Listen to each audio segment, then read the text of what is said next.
से इस वक्त अपना काम कर रहा।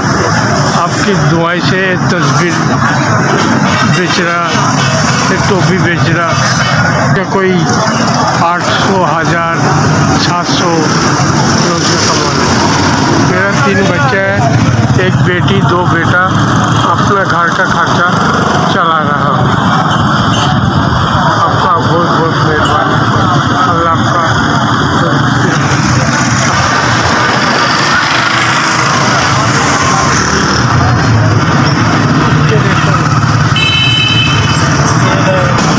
बहुत बहुत शुक्रिया कि आप मेरे लिए रस्म पहुँचाया।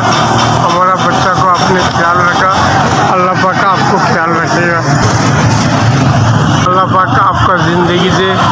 अल्लाह पाक आपको इतना दे कि आप अल्लाह के नाम पे दुनिया को बांटते रहो।